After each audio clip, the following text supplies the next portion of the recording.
Let's go. We're live. We're live. You ready? We're live. Live. It's alive. It's alive. Do it live. We'll do it live. Do it live. Yeah, we'll do it live. And welcome everybody to the Between Two Wheels podcast. This is a show from Northern California, but we talk about the world because that's really all that's going on. Today's show, the Tour de France is only 2 weeks away, and for many, their hopes are crashing down. Some don't quite have the fitness, so we'll talk about that. Did some goof off during lockdown? Maybe that was their problem. American has a legitimate mountain goat in climbing. We will talk about Sepp Kuss coming up. Horrific crash. They deviate the attention from the Tour de France coming up. So the Battle of Lombardia had some tragic crashes. We also had some at the Dauphine, some things that make you go, The rider of the week. And does Patrick Lefevere have litigious fever? Does that work? I don't know. All coming up. Between Two Wheels podcast. This is August 21, 2020, episode 188.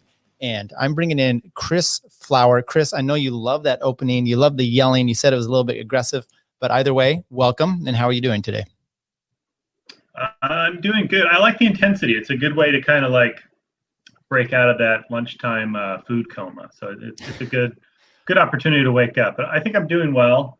I can't say the same, I'm sure, for everybody. I'm glancing outside right now to get a sense of how gray the skies are with smoke, and it's pretty terrible out there. I think for anybody in the greater Northern California area, where if something's not burning, it's probably about to burn soon.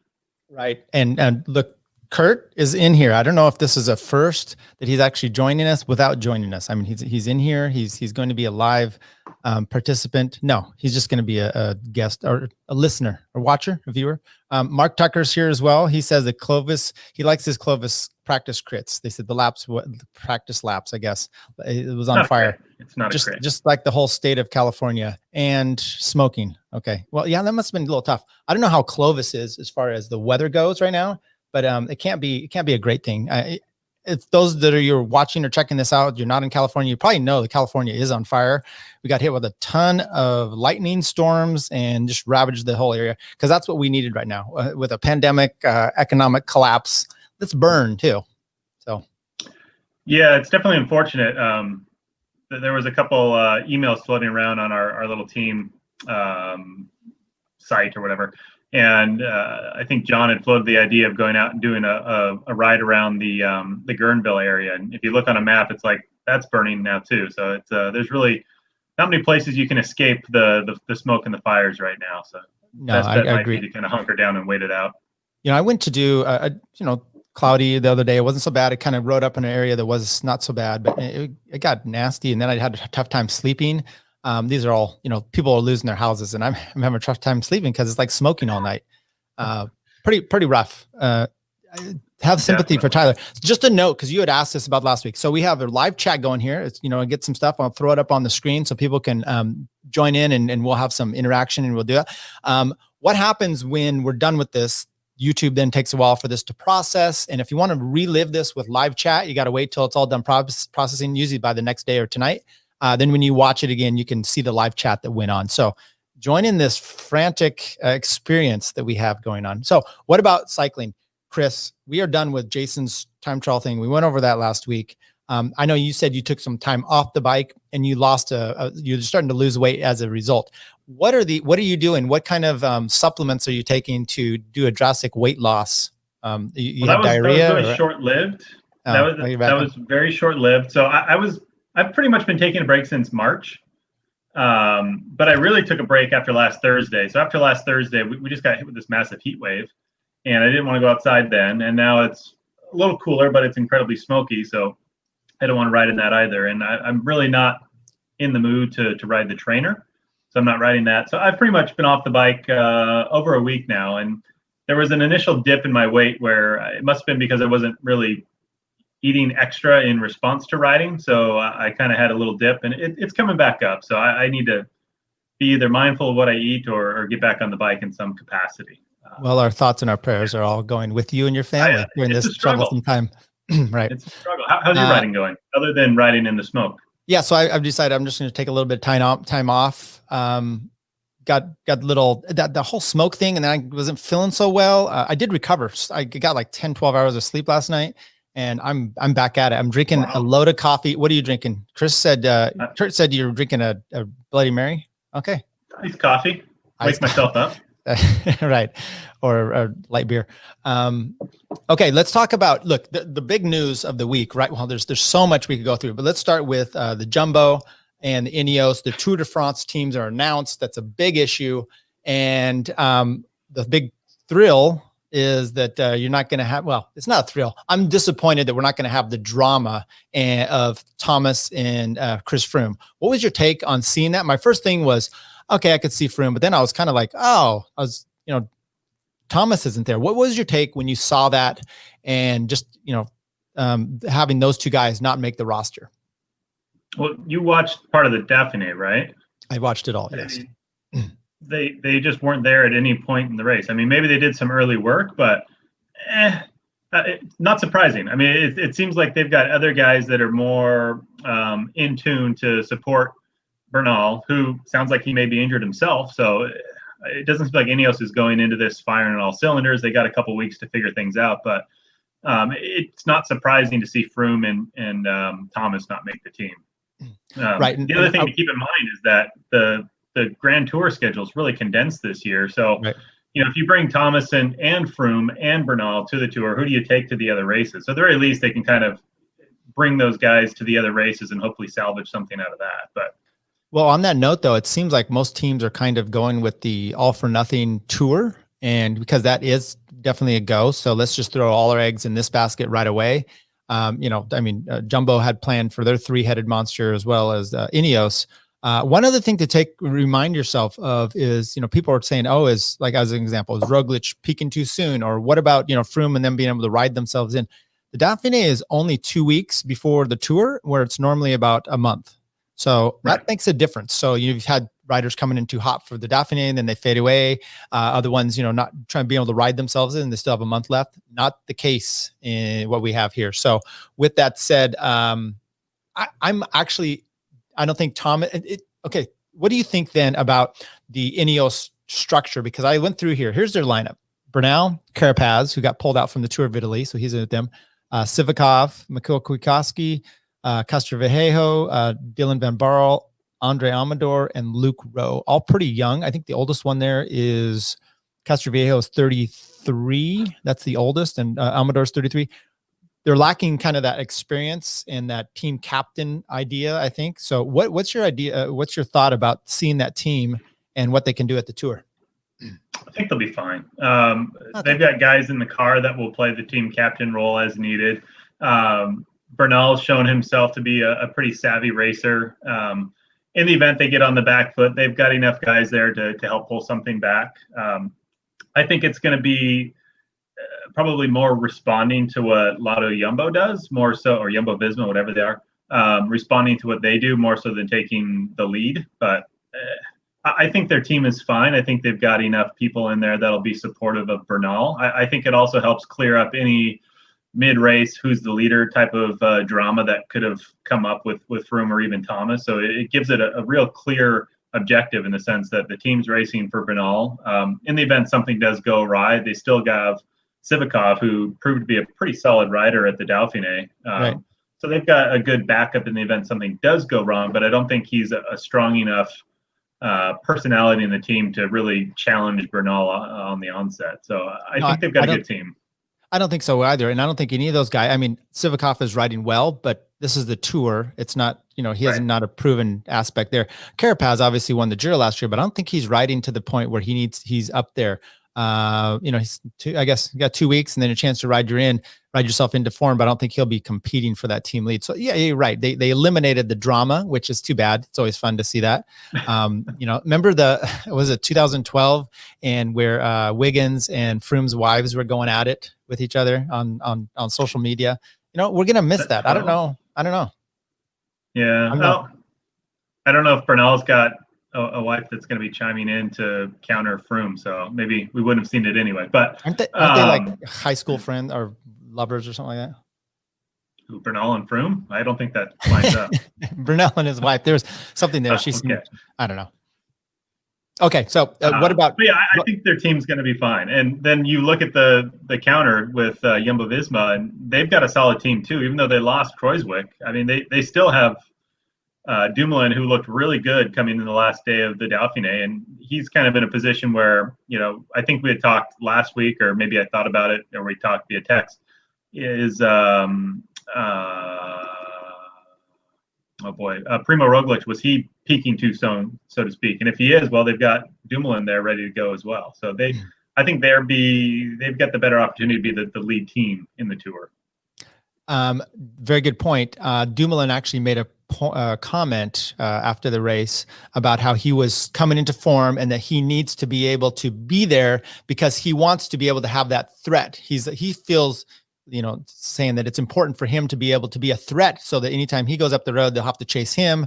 Or if something happens to Roglic, he's still right there. So he wasn't saying, oh, I'm here all for Roglic. He's like, I'm here for Roglic, but I need to be just with Roglic. So still, and he was impressive because you're right. He was, like, as I talked to you offline, or maybe we even mentioned it, he was pushing the pace himself. But then when he would pull off, instead of just blowing up Kwiatkowski or Froome lately, he hung on the back, and it was good to see. So Stephen Kruijswijk came out that he said, hey, first they said separated shoulder, and you think, okay, could that dislocated, put it back in, might be okay. But I think it's fractured. So he's definitely not in the Tour. That's another big rider out, but their replacement is kind of a roller. So you have someone, which may be a good idea. I mean, you're stacking your whole team with a bunch of climbers, and then you have climbing like the second stage. What if Roglic, you can't turn down a win? What if he gets in the yellow jersey and now you think you might have to start protecting it with a Kruijswijk on the front? I don't know. Takes on that? Kruijswijk won't be on the front. Well, no. So I'm saying they replaced a skinny climber. They didn't bring Tolhoek as an example. They brought in a bigger guy. And then his name is Amund Grøndal Jansen. I don't know much about him. It seems like it would be an odd replacement, but maybe they've looked at the Tour course and felt like they had enough climbing support. But I don't know enough about him to comment on that. But it seems like an odd choice, but it seems like they know what they're doing. Side note here, Curt makes a good point, as does Jason Graffath. Curious what Wiggins' wife thinks now. And Graffath responds with, seriously, that's an interesting story with Mrs. formerly Wiggins. I don't know I know that they're getting divorced. Is that correct? I think you have to evaluate how well Wiggins is riding if you use kind of the Curt ridometer relative to relationship-o-meter. Okay. So Wiggins might be coming into really good form if things are on the rocks there. Okay. He was on the World's Strongest Man competition last week on ESPN8. Thanks, Zimny. I'm assuming you're talking about, I'm assuming it's Wiggins. He was into rowing. He was into all kinds of stuff. I think he gets a tat for every pound he loses or gains. So he's looking pretty good lately. Okay. Any other revelations out of those two teams that you've seen this week, and kind of look, the whole talk right now is about those two teams, and Sepp Kuss, we'll get to him in a little bit, but I think losing Kruijswijk is not as big of a deal as it could have been. I mean, I say that, and he was third. Think about that. Third place last year, he's not in. Second place last year, and then and then Froome obviously wasn't there last year, but he's Froome. He's won 4 tours. Right. Yeah, I know. It's are there any other kind of threatening teams out there in the event one of these two stumble? How does Sunweb look, or Mitchelton Scott, or I guess Bahrain Merida is going all in on what's his name? Former Sky rider. I'm drawing blank on names. Landa? Today. Yes, Landa. I think they're going all on him because they dumped Cavendish today. Well, I saw we saw Cavendish, was it Wallonie, one of those races, and he was trying to get up in the sprint, and he got muscled out, and you're like, oh, he got muscled out, but it's really looking at it like that would never have happened to Cavendish. When people started kicking, it was evident he's not even in their class right now. Well, other teams. So Landa, you have Mitchell and Scott came out and said, we're all for stage wins. We're not going for the win. And I think, both the Yates brothers have kind of shown they're not ready for that. I don't think Chavez is. So they're just going for stage wins. Other than that, you've got EF. I don't know if Ran or Martinez can do anything, but those are your other options.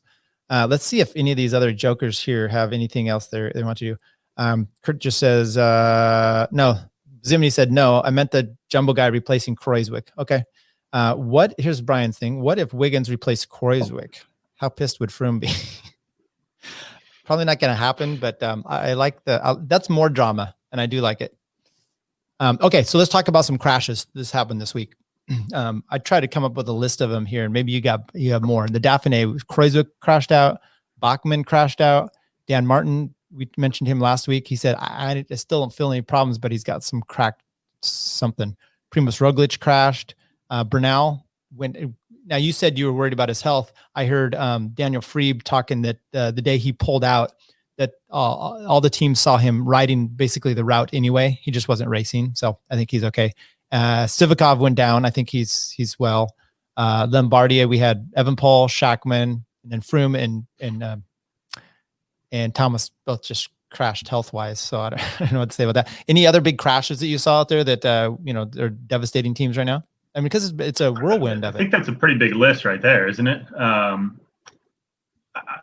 I don't know if there were any crashes in Maloney. I know that there was a lot of, or at least crashes that were significant in Maloney. I don't know if I'm saying that right, but I know that guys were pretty irked about the road conditions there, as well as the road conditions in the Dauphine. But I mean, you're losing Kreuzwick, you're losing Martin. Martin, they're thinking he may be able to heal up and be ready to race the Tour, but I think he fractured something in his pelvis or something. Sacral. I forget. Okay. Roglic, has anybody heard anything from him after he pulled out of the race? Was he just kind of I saw a headline that I didn't click on more, and it just said Roglic, comma, or colon or something. I'm not feeling better like I expected to. Basically, I'm not recovering from this as good as and I don't know if that's just, teams playing this out. Look, this is very important info. We have to go back to here. The former Tour de France, this is per Jason Graffath, former Tour de France winner, revealed on Twitter that he and his wife had separated. It is with deep sadness. My wife, Kath, and I have decided to separate, he wrote. Okay. I don't know if that's necessary to report that out. It reminds me of what's his name and the Coldplay and his wife, where they did some sort of uncoupling. They didn't divorce. They didn't separate. They did uncoupling. Those are important terms to get right. It's really deviated. So let's talk about Sepp's win at the Dauphine. I thought this was incredible for a few aspects. One, it was that team, Lotto Jumbo, took it to Jumbo Visma. They took it to everybody on almost every stage. Wout was amazing. Roglic looks very good until he crashes out. And then Sepp Kuss comes away with another win. And so Roglic bows out for the last stage, and that stage was out of control. It was like dynamite to hit the whole thing, and there was no one in control. And I think it brought about two things. One, it allowed Sepp to go up the road, and he just lit it up and ended up getting the win, which you would expect him to do. But it also showed Pinot got put into the leader's role, and he could not do anything to control that. What was your take on Sepp, and then maybe Pinot from the French point of view? I think I'd also like to point out that the finish of those races were really interesting because they were finishing on, they call them air parks or airports. Yeah. But they were all on like 10% grades. Is that beneficial for getting a plane in the air to be taking off? Are you going uphill as you're doing that, or are you going downhill for that? You're landing? I think you're going. Yeah, or taking off. I mean, I think it's all uphill. Interesting play on the airport that I hadn't seen before. But anyway, yeah, it was a really good win by Sepp Kuss. He won stage 4, and I think at the time, Alaphilippe and Sivakov were up the road. They had gotten chased down by a couple other riders, but it was impressive to see him kind of attack, watch the guys kind of claw themselves back up to him, attack again. He was definitely in great form and obviously in better form than everybody else, but he just seemed so in control of the stage from the onset. So it was good to see him get a win against some really powerful guys and on a pretty tough climb. It was either Velo News or Cycling Tips did a breakdown of his power throughout the entire stage race, and it's worth a read just to kind of get a sense of his size, because if you look at the watts, you're like, oh, I could do that, but then you realize he's 120 pounds or something like that, and you look at his watts per kilogram, and it's outrageous how many watts he's putting out mid-stage, end of stage, at the end of 4 days, and definitely a good, powerful climber for his size, and that lended himself to a heck of a win. If I remember, there was a they broke them down by this part of the climb and this section and this part of, and there was one where, or maybe two different ones where he was 7.1 watts per kilo. I mean, it was yikes. So you're right about the Alaphilippe and Sivakov up the road. Then Sivakov gets rid of Alaphilippe, and then Pogacar goes up there. What was interesting is Danny Martinez and Sepp both left the main group at the same time. And next thing you know, Martinez is up there with the group, and Sepp's nowhere to be found. And you think, oh, he's bound. They go over the top of the climb. Next thing you know, Sepp's jaunting up to him, and then he just destroys them all, like a 9-10K out. So good for him. I feel bad for Pinot though, because he was in the I guess you want to call it the chase group at that point with Dumoulin and a few others, and you could tell that he was sensing the race was getting away from him. So he was really putting in a dig, and I think they got to like a slightly flatter section, and Dumoulin just took off like a rocket to the next group ahead, and you kind of just saw the defeat come through Pinot at that point. And it almost seemed like maybe those two were working together, but no, they clearly weren't. And Dumoulin was probably just getting a test of his legs, but it was pretty sad to see Pinot just kind of break at that point. What was also interesting is you actually saw collaboration with some of the French teams, which you don't normally see, and they might get yelled at from the director sportifs. At one point, Alaphilippe's helping. Then you had AG2R rider, forget Bardet, he was helping. You even had Guillaume Martin helping for a little bit. By the way, he ended up 3rd overall for Cofidis. This might be their best finish in like the last 10 years. So pretty impressive. But Pinot, it makes you realize that he kept attacking kind of out of that, trying to get up the road. And what he probably needed to do was just set a hard tempo and maybe claw those guys back. And you can see the panic on his face, and maybe that the only way for him to really win the Tour de France is to take it on the last day, by the way, is in his hometown. So, up the Planche de Belfi. And he's going to be fresh because his team said he's not allowed to race the French national championship. So he's saving his legs and not going to be injured. Didn't he say he was? Oh, so Curt makes a point here. And by the way, Curt, we'd like to recruit you for this if possible. Talking about crashes is way better than taking the time to produce a small clip that shows them. Yeah. I agree, but this isn't a great show. So what do you want to know what you're expecting? And by the way, if you want to cut those clips and send them to me, or you know what, you can just join. I'll send you the link. You join in, you just share them on your screen, and we'll be good to go. How's that? We know he's just sitting at the DMV with nothing to do at this point, so he could be putting these clips together for us. That's true. He did say he was going to the DMV, which I don't know.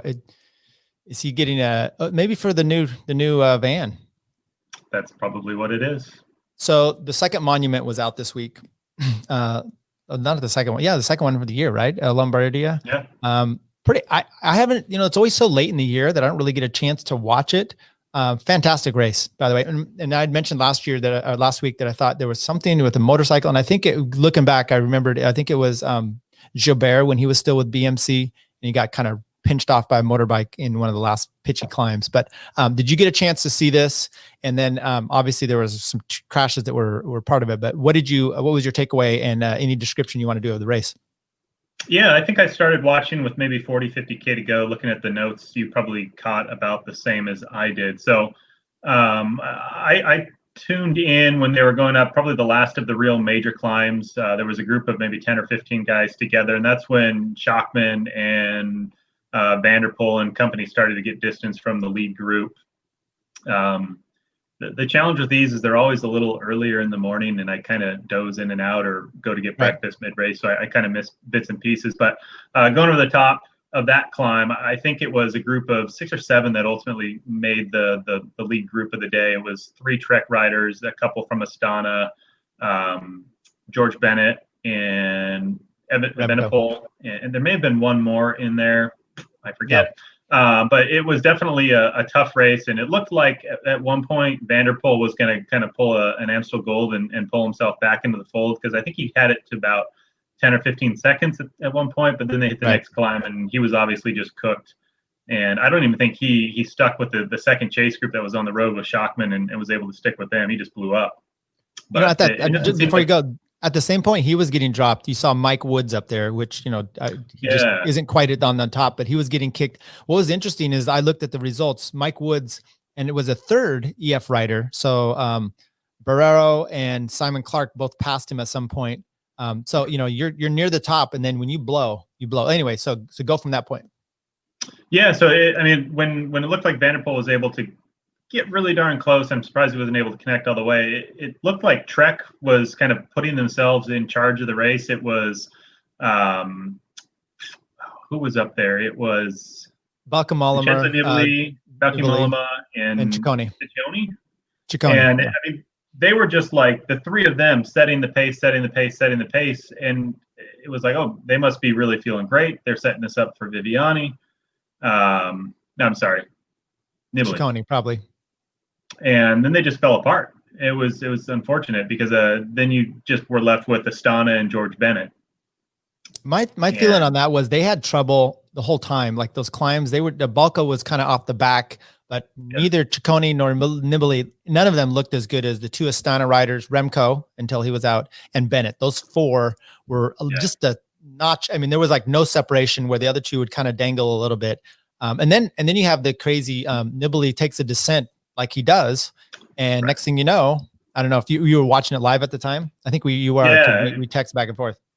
Yeah, it was interesting because the guys calling the race, they are limited to what they get from the field, and they show the descent, they show the guys going through that bridge, and then must have been like the trailing camera just kind of shows a bike by the side of the bridge, and it's like that looks a little out of place, and it's got a number on it, and there's no rider around, and then it was just kind of dead silence for a while, and it took maybe 2 or 3 minutes for them to get some really grainy footage to show Evenepoel kind of overcooking the turn, hitting the edge of the bridge, and they're just flying over. And definitely not a good crash. I mean, they were able to show some of the bridge, and it was obviously a good distance to the bottom. And the unfortunate thing is, you see the official's car, see the bike, they pull over, they kind of prop the bike up on the bridge, and they take off. It's like, keep going. Race is going. Sorry, you might be, dead down there, but them's the brakes. Yeah, it was unfortunate. And when I first saw it, it's hard. It was so grainy. It was hard to tell. It looked like he had hit, in the beginning, coming into the corner where the start of the bridge was, that he just flipped over the side and he's in the ditch, no big deal. Well, relatively no big deal. And then you look further and you're like, oh, there was still some height where he went in. And then I was glad to see it a little later where he hit it. He flipped over, and luckily he flipped. I hope luckily enough that he didn't go over head first. He actually flipped enough where he went over feet first, which is, the breaking of the pelvis. That's how he landed rather than, falling directly 15 feet or so, I'm assuming, on his head. It was really horrific. I've heard commentary about, everyone says, oh, this corner and this and that. He was riding disc brakes. I don't know if this is something we need to bring up. That could be either the fault or why did it not stop him? But you can't go around, I guess, every corner and protect against because everyone else was making it around that corner. Yeah, and I don't know, like you said, for you, I'm in the same boat. I haven't watched this race that many times, so I don't know if it's the same route all the time or if there's little tweaks that they'll throw in there and how many times they've done this descent. But it didn't look like it was anything outrageous or anything particularly unsafe about it. It just looked like your routine turn at the bottom of a descent that he overcooked. And I doubt disc brakes played anything into it because I think Nibali was on disc brakes and he did just fine. But it was probably just a lack of concentration or maybe turn was a little more intense than he thought it was. He went in too fast because he had fallen to the back of the group at that point. So maybe that he was taking on some water, taking on some food. I'm not sure.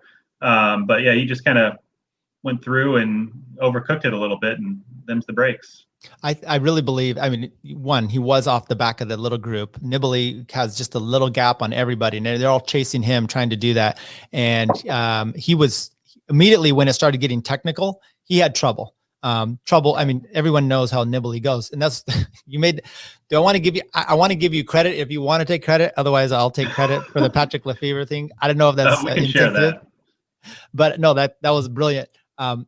Nibali, I was saying he's getting litigious. He's going to sue Nibali, right? For going down too fast and making his rider chase. But remember, Nibali did that.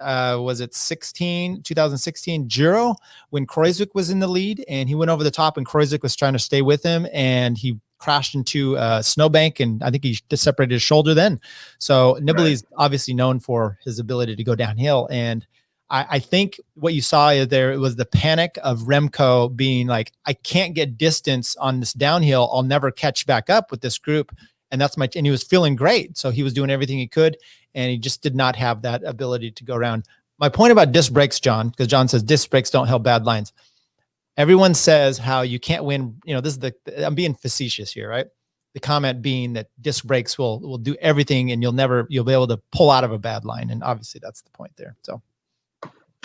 Yeah, no, that's, and looking at his form coming into this race, I think if he had kind of just picked his own lines through those descents, he would have been able to chase back on without issue. I mean, he killed Fuglsang earlier in the year. I think he would have been just fine if he had just kind of paced himself, took the corners at his comfort level, and we may have been talking about a different outcome. But you try and hang with Nibali in his home turf, it's not going to end well. John Novikov brings up a good point for those that joined late. What is Chris drinking? And Zimny said it's tiger blood. It's a nice coffee. So some interesting background on this. Oh, geez. How much time do we have? With 30 seconds. So my wife bought it, and I poured myself a glass of it the other day, not realizing that it's cold brew, but it's concentrated, and you're supposed to dilute it with water. And I didn't realize that the first time I drank it. It was the most intense cold brew iced coffee I'd ever had, but I've since figured it out. What do you mean by intense? It was incredibly strong. It was concentrated coffee. Oh, okay, gotcha. Well, good. I hope it kept you up for a while. That's what we need. It certainly did. So back to the race. Okay, yeah. We've lost Evenepoel. We've now shed the Trek trio, and that left, was it Bennett and who was the Astana rider? Vlasov? Yes. And Fuglsang. And it looked like, Astana was really well set up to kind of 1-2 Bennett all day if they wanted to, but they kind of just, I think Fuglsang was feeling really good. He used up Vlasov until Vlasov couldn't hang on was second to last climb. And then going into the last climb, I think Bennett probably felt okay, or maybe he felt like Fuglsang was on the back foot, tried to throw in an attack. Fuglsang just kind of jumped right on his wheel. And then after the second one, he just rode Bennett away, and that was it. I think he won by quite a distance too. Yeah, I want to say 30, 40 seconds or something like that. Yeah. So Vlasov had won Giro de Mille or something like that earlier with a really impressive finish climb. Bennett had won that Piedmont with a really impressive 10, 20K finish or 15K, something like that. And then you have Fuglsang, who's been he won last year Liège, so he's obviously got the cred, and he was hanging up there. So it was a fantastic way to finish. And, we talk about the 3 Trek riders, and people are like, oh, you have 3 guys. And yeah, I think one of them maybe should have attacked to do something. But the reality is with the way that those finishing climbs were, they weren't going to last much at all. So I don't know. And people were drawn back to, was it Newsblatt? That's a few years ago, where 3 Duquani Quick Step riders got hoodwinked into you're losing it with I don't even remember who the rider was. I just remember that happened. Standard. Yeah, there you go. That exactly. And that kind of happened, but I mean, in a race like this with those climbing, it's just the strongest legs are going to win. I don't care if you have the team to do it. So, right. But they could have tried maybe something else. Or the strongest legs of the guy that didn't crash would have won. So I suspect that Evenepoel would have done just fine in that finish. Right. Anything else you took away from the race of the falling leaves? So the course wasn't the issue, but as you probably saw, the course control may have been an issue. There was a bit of an incident there with Schachmann, who's now probably out for a while. And he was in one of the he was chasing solo after getting dropped on that last big climb. But looked like he was coming down a descent, and a car must have jumped through one of the barriers, or maybe the barrier just wasn't properly manned. Got on course and got in front of Schachmann, and as Schachmann was trying to go through a corner, the car kind of left hooked him, and Schachmann went right into the side of the car. And he ended up finishing the race. I think he was still top 10 a few minutes back, but he ended up dislocating and ultimately, I think, breaking his collarbone. So, one of the things that has definitely been brought to the forefront by a lot of the riders is rider safety, and with the crashes in the Dauphine, the road conditions in Bologna, the barriers at Tour Poland, and now this, where it's like, gosh, I mean, if there's anything that the race organizers should be able to control, it's cars getting onto the course. Right. So it was just kind of one more thing for 2020 where we lose a really talented rider. This reminds me of what we're just the things that make me go, we'll start that segment up because you have a good point and we want to talk about it. I actually tried to take and I don't know if I'll be able to play this here. There might not be any sound that's with it. So, no, I took a little segment of, sorry, Curt, this is the kind of stuff you're talking about, of Tom Dumoulin, and his discussion he had about this situation and the whole thing. But why don't you talk about what you're going, because he was talking about this road, but I don't have the clip. So bummer. Anyway. I thought Curt was putting that together, but he's not. But similar to that, before I get into the things that make you go, and kind of thinking back to Sepp Kuss, after the Dauphine, they did a good interview with Dumoulin. I don't know if you saw that or not, where they asked him about his opinions on Kuss, and he gives some very positive feedback. He kind of knocks Americans in the process, but he definitely thinks very highly of Sepp Kuss. So I'm starting the intro music because we're going to talk about that, and I do have a comment because he made one big statement about Americans, which I think is perfectly fine, but it's humorous to me coming from him, who I think it aptly defines him as well. So go ahead. So yeah, things that make you go home. The one thing that was kind of unfortunate, I thought, was, all right, the riders were pissed off at the Dauphine because they started that race, was it stage 3, with a big downhill opener, led to some crashes, led to Roglic coming out, breaking Kreuzwick's arm, so on and so forth. So to really stick it to the UCI and the race promoters, the riders agreed to do a neutral 10K start to the race. And it's like that's the extent of their protest. Right. I think in the notes I call it a protest. But it's like, nobody cares about the first 10K of the race. Nobody's watching the first 10K of the race. Nobody's even going to notice that this happened. And if that's the extent that you're willing to kind of put yourselves out there to improve your conditions, then I think the UCI is like, okay, well, we're not going to change anything. The race promoters aren't going to change anything. So what have you done? So I think they need to kind of get together. I know that the racers organization has come out and said this is unacceptable. We demand better barriers. We demand better road conditions. And the organizer of Wallonia even agreed and said, oh yeah, we're sorry about the road conditions. That shouldn't have happened, but we're going to blame COVID. I'm not sure how that's related, but they did. It's just, the road conditions and the crashes this year seem totally preventable. And the riders don't really seem to be in a position of any strength to do anything about it, even though they have their supposed riders union and representatives that just don't seem to do much for them. So it seems like maybe they need to do something like a final 10K neutralization. That would get more attention than the opening 10K neutralization. But. Right. So that what do you make of it? This is Dumoulin. Can you hear that? What do I make of it? It's a disgrace that descent is in a race. The first few kilometers of that descent, actually the whole descent was really tricky, but the first 2-3 kilometers were full with gravel, potholes, bumps in the road, 15% down.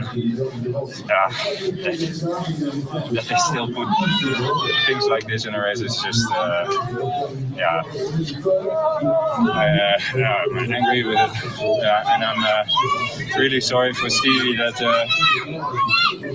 he has to go home now because of this. I mean, he was in great shape, and I hope he's going to be okay for the tour. But at least it's not ideal, of course, in his preparation also, if he makes it. But this downhill should never be in a race. Did you have any?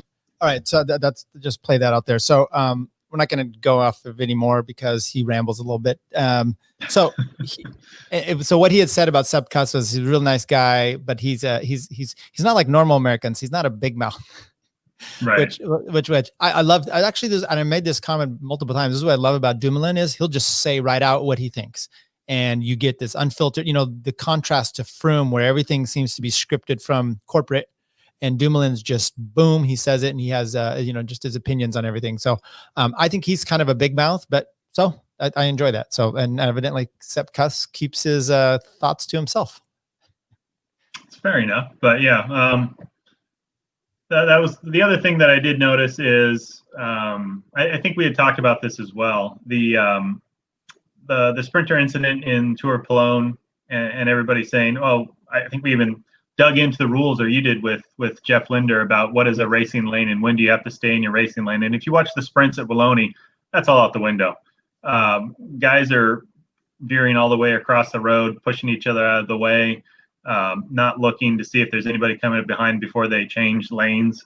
So it seems like, well, everything lasts as long as it lasts in terms of kind of keeping the peace until a win is on the line, and then they'll just kind of go back to racing the way that they want to race and the way they have raced. So it comes more and more on the shoulders of the race organizers to make sure those finishing sprints are as safe as can be.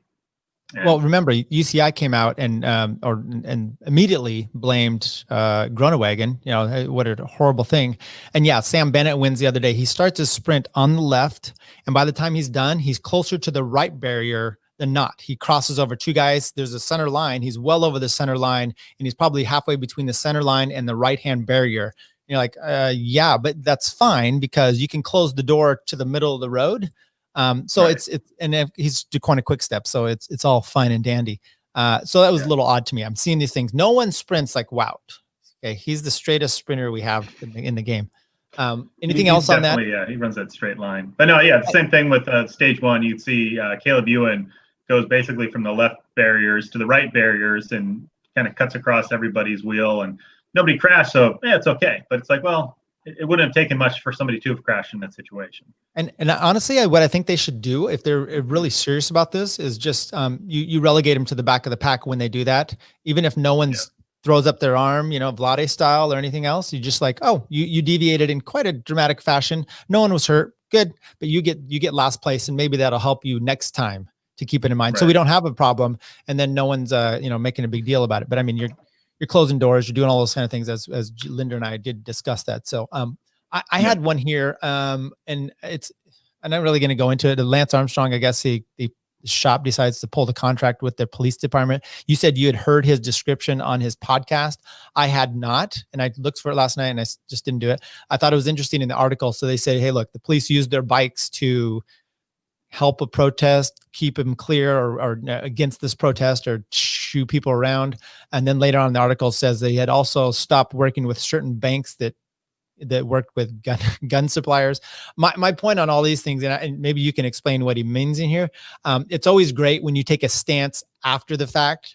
I mean, it'd be interesting to say, hey, and they wanted to make sure that everyone knew they're not anti-police. Which was an interesting thing to put. I think they do these kind of things to make sure they're protected from everybody.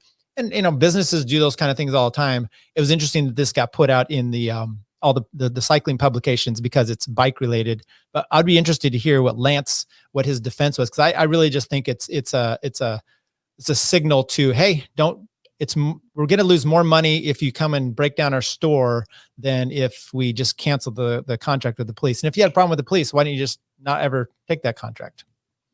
So I guess the first question I have, I don't know the answer to this. Does Lance still have ownership stake in Mellow Johnny's, or what's his affiliation there? I think he does, because I think he was still doing his podcast from there a few times last year. Could be wrong. Because the way he discussed it in his podcast, it sounded like it was a distinct entity and he was not directly associated with them, other than the bike shop pretty much exists because of him. But started by him. Gotcha.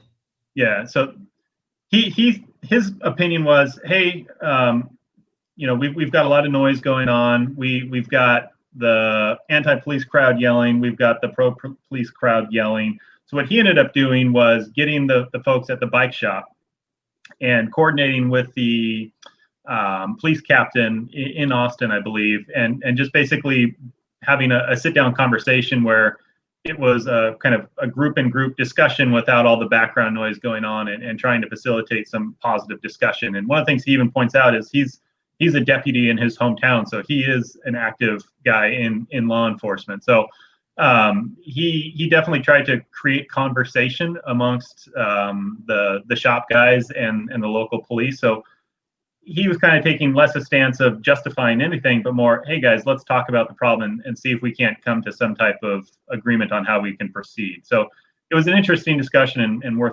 listening to if you're interested in the Mellow Johnny's issue. Not much more than that. Sean Begley says Lance said he did not agree with the MJ decision. So here's the real question, and maybe for all those out there, you could answer: who's your favorite celebrity sheriff? Shaquille O'Neal, Lance Armstrong, or I just had it as David Mind. He's the he did all those fake karate movies back in the 80s. Lives up in Alaska. Oh my goodness, I'm losing his I know who you mean, but I can't think Steven of his name Seagal. either. Steven Seagal. Yeah. Steven Seagal, Shaquille O'Neal, or Lance Armstrong. Who's your favorite celebrity cop? And then we'll go from there. Because I mean, there aren't any others, right? No, Sheriff Arpaio, maybe. So then there was. Why don't you take this other one, the Tour de France protocol? And I think this could be the most interesting and explosive issue for the upcoming Tour de France. I think this one, we've had issues, and Curt's talked about this, and Steven Seagal. Thanks, Tucker. They're deputies. Come on. Jesse Ventura is what someone else says. No, I gave you a list of 3. The basketball bubble, and guys going out and everyone's kind of upset because that he's then gets quarantined. This is much different because it's going to affect the entire team. You got a guy in GC, 2 staff members come down with COVID. What's the determination from the tour? I've read a headline. Okay, That's well then I'll play. They're going to remove the entire team if 2 or more staff or riders come down with COVID. Larry Warbass just got tested positive after Lombardia. And they're saying, well, this doesn't count. First of all, he's not on the tour team, and it doesn't go into effect until the 26th, I think, or so, when that team starts to do that. So they're going to come in as a bubble. This is going to be really important now that the whole team doesn't go out and some guy accidentally gets a hamburger like the one guy did, right?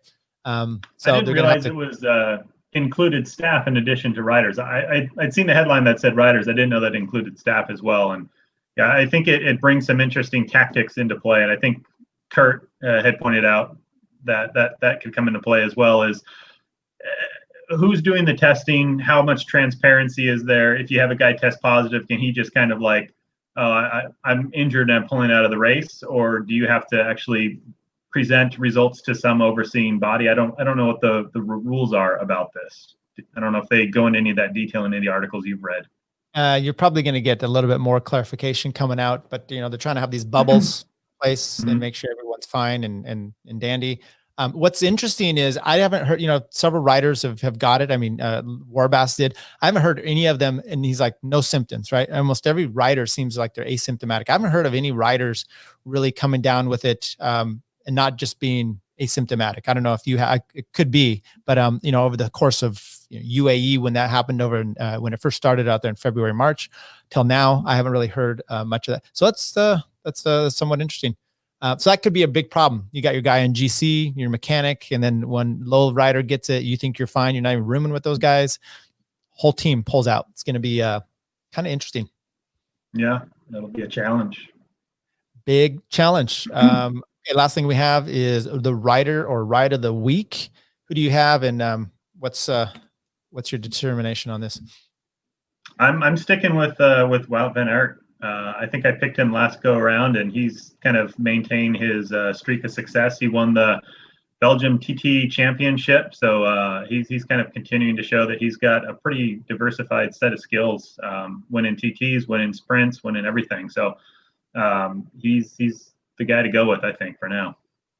Yeah, he won the TT. It was and then his riding at the Dauphine was pretty incredible, especially when he's able to pull and Froome and Thomas are no longer able to.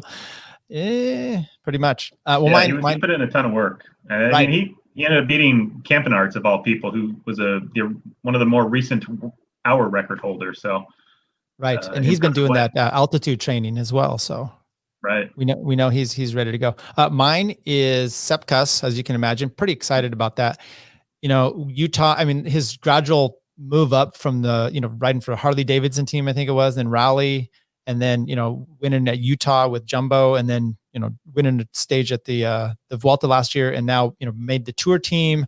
And obviously his riding at the Dauphiné was pretty incredible. He was the last guy that they always kept for him. And Brian Zimney and I had talked about this when he was riding in Burgos, and he had to hold back one day. He was like jumping around, for the leaders, and he was working for Bennett, and he had to hold back to help Bennett, who was suffering.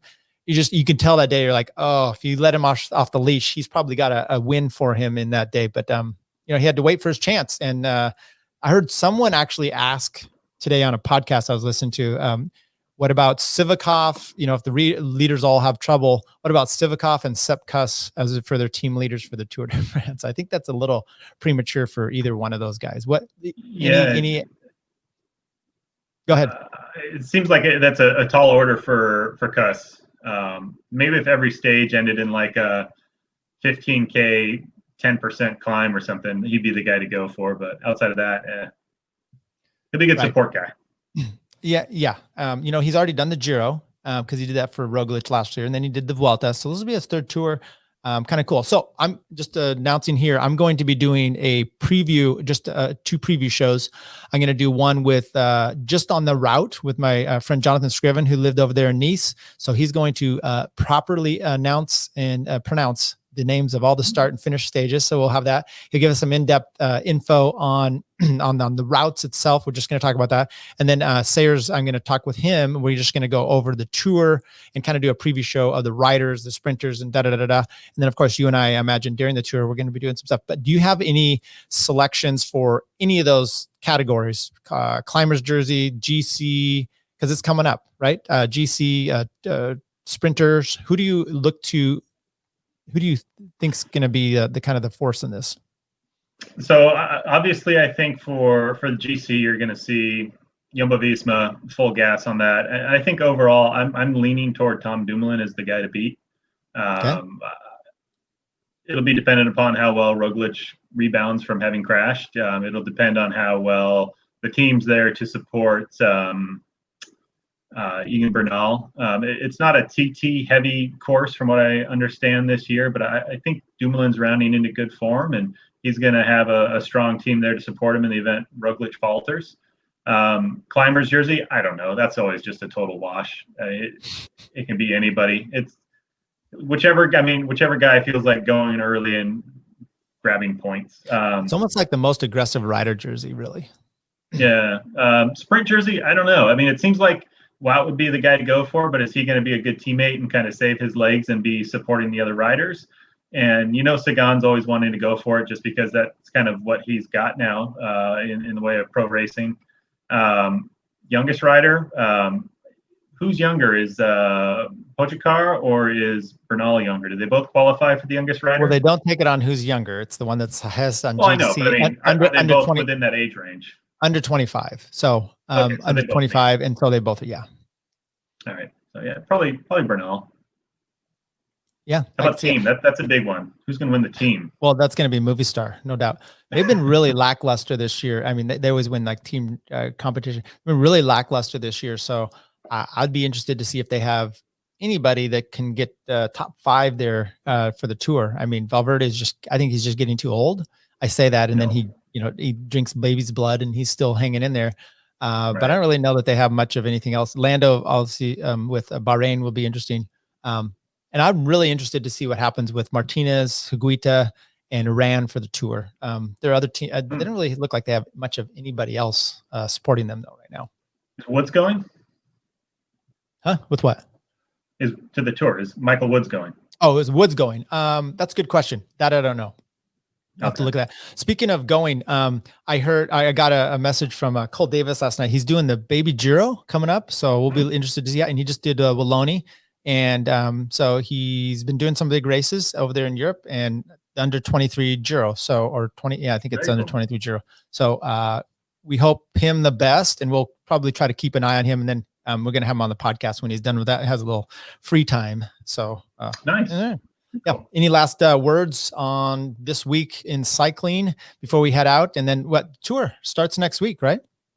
I have no idea when it starts. I'll take your word for it. I think it starts. The one thing I did see on the cycling front, I did see as I was having lunch, looking at on social media, saw a bunch of photos from the Clovis practice crits. It looks like it's pretty darn well attended. Practice laps. I called it crits. That's a lawsuit, I'm sure. The Clovis practice laps, and it looks like a good turnout. Lots of teams, lots of big numbers out there. So pretty cool stuff to see guys still getting out and racing. I think it's must be Thursday nights sometime. I imagine somebody out there knows the details. You want to come in and tell us what it is? Yeah, I think it's Thursday because he's been asking me to go on here. He's, hey, show up. I'm not going to be able to. That's a bit of a drive for a practice crit. No offense, but it does look fun. What if it was practice laps? Oh, I only do crits. Liability reason, I have to do crits. That's part of my contract. Sponsor requirements, Right. Right. Well, anyway, it looked like it's well attended. It's good to see guys still getting out and kind of pushing hard. So it looks like Thursday night at 6:15, according to Sean Bagley, but wherever you choose, I suppose. Okay. Well, that's good to know. So I'm not probably going to ride for a while because this weather is worse than anything. I don't know if it's worse than what we had. Was it last year or whenever 2 years ago, I guess, with the big fires 2 years ago. Yeah. Where it was really bad. I don't know if this is worse or not, but it's pretty nasty. I ash on my car every day. And like I said, it's like I'm a smoker now. So yeah, that coupled with 100+ temperatures it's not fun. Right. It's pretty bad. So I think we're going to call it there. Thanks everybody for episode 188 Between Two Wheels podcast. Chris, as always, thank you for joining, and everyone online. Thanks for being part of this as well. Thanks, Chris. Mm-hmm. All right, everybody. Thanks once again. Between Two Wheels podcast. Let us know what you think. Put your comments in, who you think the Tour de France winner is going to be this year. And as always, everyone stay safe out there and put out the fires.